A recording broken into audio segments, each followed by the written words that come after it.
আর কবর খুব একাকিত্বের জীবন। আসলে মৌতের যে যন্ত্রণার কথা আমরা বলি না, এটা সবচেয়ে বড় বিষয়টা কি জানেন? এর শারীরিক কষ্ট তো আছেই, এই যে দুনিয়ার সবার থেকে বিচ্ছেদ, এটাই হচ্ছে যন্ত্রণা। সবার থেকে বিচ্ছেদ না, সবার থেকে বিচ্ছেদ হয়ে চলে যেতে হয়, এটা সবচেয়ে বড় যন্ত্রণা। মানুষ একা থাকতে চায় না। ওই জেলখানায় যে মানুষকে বন্দি করে রাখে না, ওই একাকিত্বের কষ্টে মানুষ ভোগে। একা একা, আমি একা, কেউ নেই আমার সাথে, এটাই। এর উপর যদি আবার টর্চার করা হয়, রিমান্ড দেওয়া হয়, তাহলে কি অবস্থাটা হবে বোঝেন।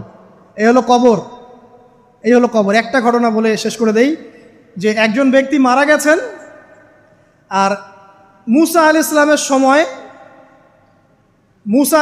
সময় মানে বানু ইসরাইলের কোনো এক নবী, আমি ঠিক নাম বলতে পারবো না যে কোন নবী, কারণ নামটা হাদিসে আসে নাই, কোনো একজন নবী আল্লাহর কাছে দোয়া করছেন, আল্লাহ মৃত মানুষের সাথে আমার একটু কথোপকথন করায় দাও। আমি জাস্ট একটু কথাবার্তা বলতে চাই যে মৃত মানুষটা কেমন আছে বা তাদের অবস্থাটা কি, আমি জানতে চাই। তো আল্লাহ পাক সেই ব্যবস্থা করে দিলেন। তিনি একটা কবরের কাছে গিয়ে দাঁড়ালেন, একজন মৃত মানুষ উঠে আসলেন। এটা সায়েন্স বিশ্বাস নাও করতে পারে, আমাদের কোনো মাথা ব্যথা নাই, ঠিক আছে?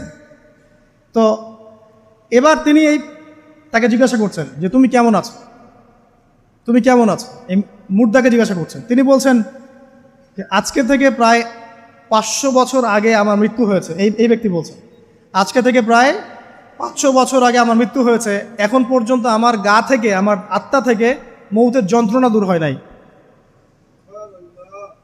লা ইলাহা ইল্লাল্লাহ। তো এই হচ্ছে অবস্থা। তা আমরা ব্যক্তিগত চিন্তাটা আগে করি, নিজের ফিকির, নিজের কবরের ফিকির, নিজের এলেম, নিজের আমল, নিজের পরিবার, নিজের রিজিক।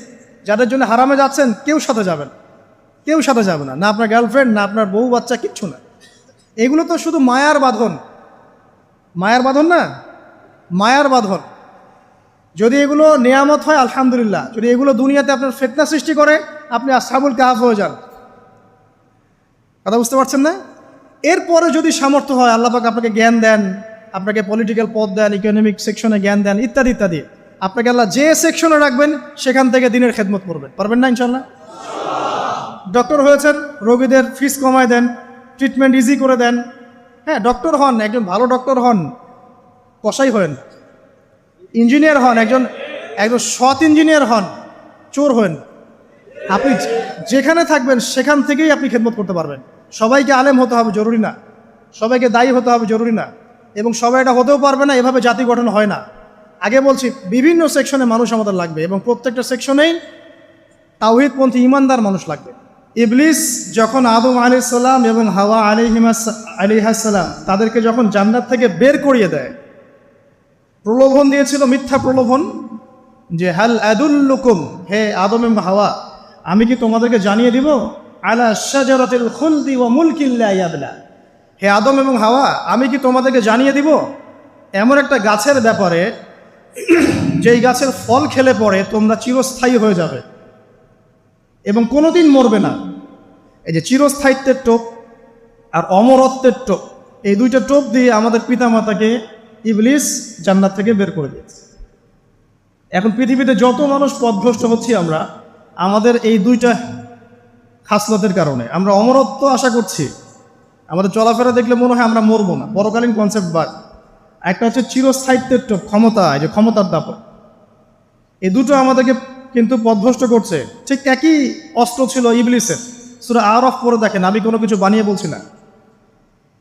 তখন আল্লাহ পাক বললেন যে ইয়া বানি আদম, হে বনু আদম, আদমের সন্তান যারা আছো, আমাদেরকে আল্লাহ পাক বলছে তোমরা শোনো, লা ইয়াফতিনান্নাকুমুশ শাইতান, শয়তান যেন তোমাদেরকে ফিতনায় না ফেলতে পারে।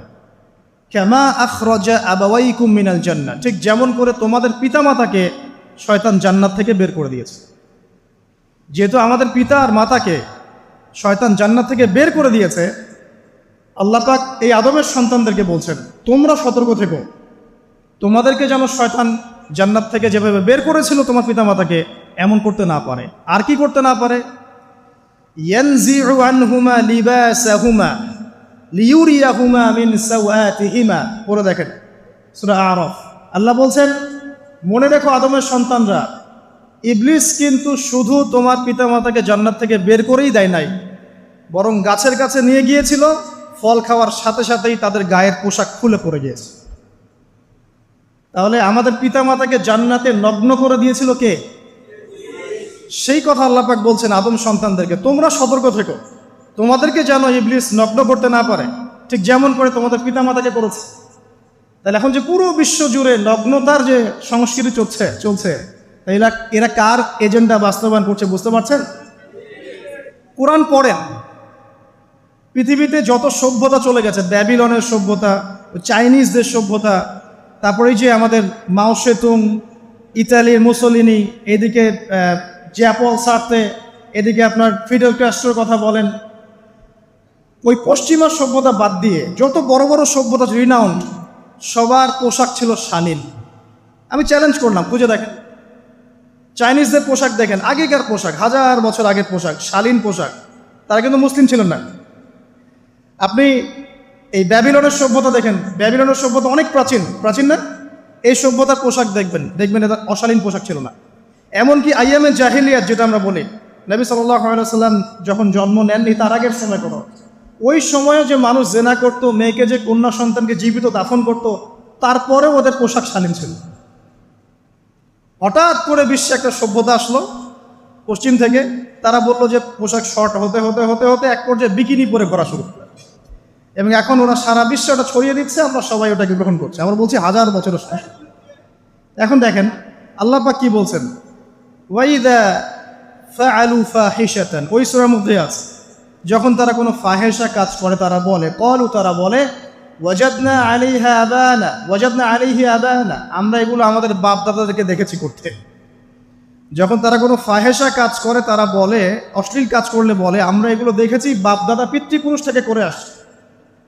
আল্লাহু আমারানা বিহা, আল্লাহ আমাদেরকে আদেশ করেছেন। আল্লাহ বলছেন কুল ইন্নাল্লাহা লা ইয়া'মুরু বিল ফাহশা, আল্লাহ পাক কখনো অশ্লীল কাজের আদেশ করতে পারেন না। আচ্ছা, কুলুনা আলাল্লাহি মা লা তা'লামুন, তোমরা কি আল্লাহ সম্পর্কে এমন কথা বলছো যে কথা তোমরা জানো না? আল্লাহ কিসের আদেশ করেন? আল্লাহ বলছেন কুল আমারা রাব্বি বিল কিসত, হে নবী বলে দিন আল্লাহ পাক আদেশ করেন ন্যায় বিচারের আদেশ করেন। ওয়া আকিমু ওয়ুজুহাকুম ইনদা কুল্লি মসজিদ, এবং প্রত্যেক নামাজের ওয়াক্তে নিজের চেহারাটাকে একনিষ্ঠভাবে আল্লাহর দিকে ফেরাবে, এই আদেশ আল্লাহ পাক করেন। ওয়া আকিমু ওয়ুজুহাকুম ইনদা কুল্লি মসজিদ ওয়াদউহু মুখলিসিনা লাহুদ্দিন, এবং একনিষ্ঠভাবে তোমরা আল্লাহকে ডাকবে, দোয়া করবে, এই আদেশ আল্লাহ পাক করেন। তো আল্লাহ পাক কি অশ্লীল কাজের আদেশ করতে পারেন? ইতিহাস পড়ে দেখেন, আমি নিজে হিস্ট্রির ছাত্র, আপনি পড়ে দেখবেন, পুরো ঐতিহাসিক পটভূমি পড়ে দেখবেন, মানুষ এই ঊনবিংশ শতাব্দী আসার আগে এত অশ্লীল ছিল না। এখনকার বিশ্বে যত সমস্যা চলছে, কয়েকটা বলি, রিবা বা সুদ, জেনা বা উন্মুক্ত যৌনাচার, তারপরে বেপরদামি অশ্লীলতা, 4 নাম্বার আপনার মাদক, ঠিক আছে, 5 যে বড় মহামারী পর্নোগ্রাফি, যত বড় বড় মেজর সমস্যাগুলো চলছে যেগুলো ইয়াং জেনারেশনকে ধ্বংস করে দিচ্ছে, এগুলোর ম্যাক্সিমাম এসেছে কিন্তু পশ্চিম থেকে। খেয়াল করে দেখবেন, এগুলো কিন্তু বাংলাদেশ থেকে আসে নাই, আসছে ভারত থেকে আসছে, পাকিস্তান থেকে আসছে, সাবকন্টিনেন্ট থেকে আসে নাই, এগুলো দেখবেন একটা নির্দিষ্ট জায়গা থেকে আসছে। তো এই কারণেই আমাদের সতর্ক দৃষ্টি রাখতে হবে যে বস্তুবাদী উন্নয়ন সব কিছু নয়। হ্যাঁ, আমরা জিডিপি বাড়ালাম, ইন্ডাস্ট্রিজ গড়লাম, মঙ্গলে চলে গেলাম, চাঁদে গেলাম, ওকে ফাইন, এগুলোর কেউ বিরোধিতা করবে না, এটা ভালো, ন্যাশনকে এগিয়ে নিতে হবেই, এটাই এডুকেট, তারও নয়, এবং এডুকেটেই করতে হবে, কিন্তু নৈতিকতার বিসর্জন দিয়ে নয়। নৈতিকতার বিসর্জন দিয়ে ধর্ম থেকে দূরে চলে এসে নাস্তিকতায় বিশ্বাসী হয়ে আল্লাহকে বাদ দিয়ে, রাসূলকে বাদ দিয়ে এই বস্তুবাদী উন্নয়ন আমাদের পরকালকে বাঁচাতে পারবে না। তো পরকালকে বাঁচিয়ে রেখে আমার দুনিয়াবী উন্নয়ন করতে হবে, এবং দুনিয়ার উন্নয়নটা অবশ্যই জরুরি। সারা বিশ্ব যখন এগিয়ে যাচ্ছে, আমরা কেন পিছিয়ে থাকবো? আমি তো এটাও বলি যে এটা অনেক মাদ্রাসার লাইনে যারা আছেন তারা আমার সাথে একটু বিরোধিতা করেন এই বিষয়ে, কিন্তু আমি নিজেই বলি যে সিলেবাসের মধ্যে পরিবর্তন নিয়ে আসার চেষ্টা করতে হবে। শুধুমাত্র এককেন্দ্রিক শিক্ষায় কেন শিক্ষিত হব? এই যুগে চলার জন্য যে উপকারী জ্ঞানগুলো দরকার সেগুলো শিখতে হবে আমাদেরকে। আমাদের আইসিটির জ্ঞানের দরকার আছে, আমাদের ইংরেজির জ্ঞানের দরকার আছে, ম্যাথামেটিক্স দরকার আছে, সায়েন্সের দরকার আছে, আমাদের তথ্য প্রযুক্তি জানতে হবে, অর্থনীতির জ্ঞানের দরকার আছে, পলিটিক্যাল সায়েন্সের দরকার আছে, জিও পলিটিক্স দরকার আছে। এগুলো বাদ দিয়ে শুধু যদি আমি মুখস্থ করে যাই, এই জ্ঞানটা আমার কী কাজে দেবে আমাকে বলে? এই কথাটা অনেকে নেগেটিভলি নেয়, কিন্তু আমি আসলে তাদের ব্যাপারে তাদের সাথে তর্ক করতে চাই না। আমি আমার কনসেপ্ট লালন করি, আমি এতটুকুই বলছি। এবং যারা শিক্ষিত মহল আছেন, বুদ্ধিজীবী মহল আছেন, যারা দেশ সম্পর্কে ভাবেন, যাদের নিয়ে ভাবেন, উম্মা নিয়ে ভাবেন, তারা কিন্তু আমার সাথে একমত হবে ইনশাআল্লাহ যে আমরা কিন্তু এই জায়গাটাতে পিছায় পড়তেছি। আল্লাহ পাক আমাদেরকে কনস্ট্রাকটিভ সিলেবাসে পড়াশোনা করার তৌফিক দান করুন, এবং জেনারেল লাইন থেকে আপনি বয়কট করে একদম ইয়াতে চলে আসতেছেন কেন? জেনারেল লাইনে পড়ছেন, পড়েন, আপনার এই জ্ঞানটাকে আপনি ইসলামের কল্যাণে কাজে লাগাতে পারবেন না? সবাইকে কি আলেম হতে হবে? সবাইকে মুফতি হবে, মুহাদ্দিস হবে? অর্থনীতিবিদের দরকার আছে না? পলিটিশিয়ানের দরকার আছে না? ডক্টর ইঞ্জিনিয়ার দরকার আছে না? সব সেক্টরের মানুষের দরকার আছে। আপনাদেরকে আপনাদের জায়গায় থাকতে হবে, ওখানে থেকে আপনারা ইসলামের খেদমত করবেন, পারবেন না? একজন ডক্টর, তিনি কি ইসলামের খেদমত করতে পারবেন না ভাই? একজন সৎ নেতা, তিনি কি ইসলামের খেদমত করতে পারবেন না? একজন অর্থনীতিবিদ, তিনি যদি আল্লাহ পাকের হালাল হারাম মেনে অর্থনীতির কোনো বিধান চালু করেন, তিনি কি ইসলামের খেদমত করতে পারবেন না? তো সবাইকে কি বক্তা হইতে হবে? সবাইকে আলেম হতে হবে? এক নির্দিষ্ট একটা শ্রেণীর মানুষ আলেম হবে, নির্দিষ্ট একটা শ্রেণীর মানুষ প্রশাসনে থাকবে, নির্দিষ্ট একটা শ্রেণীর মানুষ আপনার জনপ্রতিনিধি হবে, নির্দিষ্ট শ্রেণীর মানুষ ইকোনমিক সেক্টরে থাকবে। এইভাবে আমরা একটা জাতি গঠন করব, এবং সবাই হবে উভয় দিকে শিক্ষিত। একজন আর্মি অফিসার, তার উচিত হবে ইমামতি করার যোগ্যতা অর্জন করা। একজন ডক্টর, তার উচিত হবে ইমামতি করার যোগ্যতা অর্জন করা। আবার একজন যিনি আলেম, তারও উচিত হবে এমন পড়াশোনা করা যে পড়াশোনা দিয়ে তিনি কোরআন সুন্নাহকে হাতে রেখে ওয়ার্ল্ড অ্যাফেয়ার্সকে ডিল করতে পারেন। তো এই বিষয়গুলো আমাদের একটা গ্যাপ চলে আসছে দীর্ঘদিন থেকে। আল্লাহ পাক আমাদেরকে বোঝার তৌফিক দান করুন। আর অ্যাটলিস্ট আমরা যদি নাই পারি, আমাদের দ্বারা যদি কিছু নাই হয়, অ্যাটলিস্ট আমাদের সন্তান সন্ততি যারা আসবে ভবিষ্যতে, আল্লাহ পাক তাদেরকে যেন ইসলামের জন্য কবুল করে নেয়, আমিন।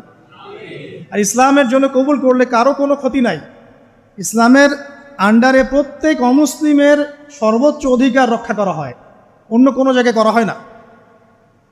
এবং প্রত্যেকটা ধর্মগ্রন্থের মূল কথাগুলো দেখবেন একই রকম। এক আল্লাহর কথা বলছেন, একজন শেষ নবীর কথা বলছেন, সত্য কথা বলার কথা বলছেন, ন্যায়ের পথে চলার কথা বলছেন। প্রত্যেকটা ধর্মগ্রন্থ পড়ে দেখেন, এই যে ওল্ড টেস্টামেন্ট বলেন, নিউ টেস্টামেন্ট বলেন, বেদ বলেন, আপনি বাইবেল বলেন, পড়েন, একটু পড়েন, তুলনামূলক ধর্মতত্ত্বের বইগুলো পড়েন, দেখবেন অনেক মিল আছে। তো সবাই যদি যার যার ধর্ম পালন করেন, কোনো সমস্যা আছে? সবাই যদি যার যার ধর্মের নৈতিক বিষয়গুলো মেনে চলে, কোনো সমস্যা আছে?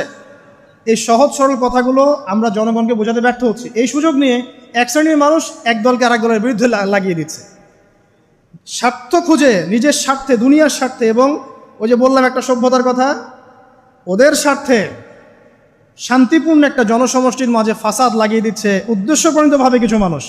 এদেরকে চিনতে শিখুন, এদেরকে বয়কট করতে শিখুন। আল্লাহ পাক বোঝার তৌফিক দান করুন।